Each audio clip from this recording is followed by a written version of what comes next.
Hey, what's up guys? My name is Rago and welcome to the YouTube channel. So today we're going to do a review and kind of a what you can expect video on the Airush Lithium V13. We're going to talk about who this kite's aimed at, how it performs, what it's really good at, and what you can expect on the water. So first things first, who is this kite aimed at? So the Lithium, it's really aimed at, I would say first of all, newer kiteboarders are going to reap so many benefits from this kite, and I think I mentioned this in a review that I did probably a year and a half ago.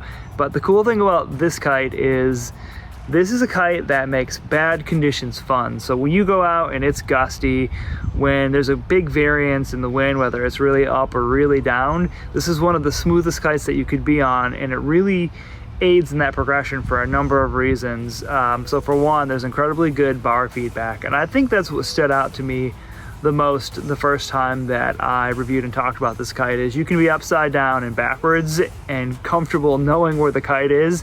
You're not going to screw up, and that's something that over the last year using the kite I've really come to appreciate and understand. Is I think I've made the analogy before where there are kites that kind of have a stick shift and there are kites that are an automatic. And the problem is stick shift kites are exciting and fun, but not easy for beginners. And then automatic kites, they make everything easy, but they kind of get boring. And what's nice about this is it's a good blend of the two.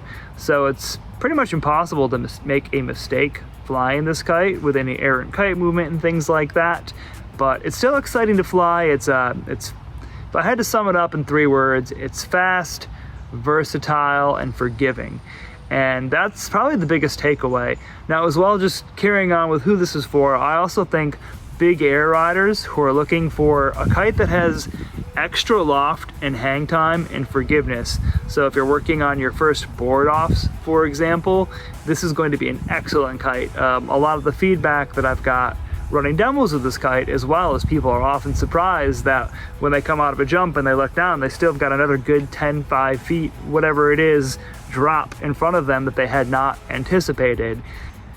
And on to the note of versatility, teaching on this kite, actually, out of sheer laziness, I just started using it for my own personal sessions a ton, and it's actually met all of my needs. I've been kiteboarding for 11 years now. I do a variety of styles, a variety of disciplines, from freestyle to wave to big air. And actually on that note, there's been a few times where I've gone out and it was just nuking, super up and down, strong currents, waves and chop. And what I found is really the best highlight of this kite is it actually makes awful conditions fun. It makes you feel like a really good kiteboarder in some of the most difficult conditions that you can go out in. And a lot of that, I think, is because this kite was very progression minded. So the whole idea behind the design on this kite was to make things easier.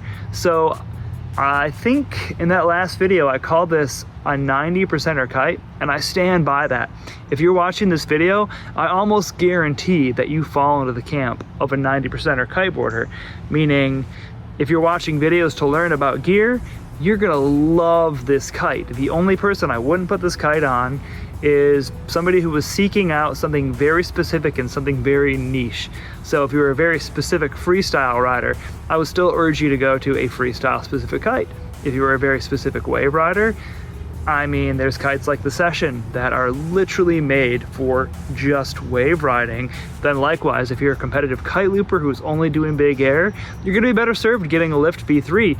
But if you're somebody who can't make your mind up, if you want a kite that does it all and does it all well on a level that somebody like myself who's been kiteboarding for 11 years, and I'm yet to feel limited by this kite regardless of the discipline that I'm taking it out in and using it for. So it really is a jack of all trades, something that I would say 90% of kiteboarders are going to be much better served on. You're going to progress faster, you're going to have better sessions, you're going to get more sessions. You can also get away with having a smaller kite quiver because it does have that expanded range. And one of my favorite things about the Lithium is, in spite of the fact that it is more of an automatic kind of autopilot type of kite, it has just enough room for a rider who wants something that's playful and fun to use. And that really stood out to me on this kite. So if you got any questions on this one, if there's anything I missed, it's been a long time actually since I've done like just a review and chatted about gear and done things like that. But if you got any questions, drop it in the comments. I'll be glad to answer. Any videos you want to see, let me know.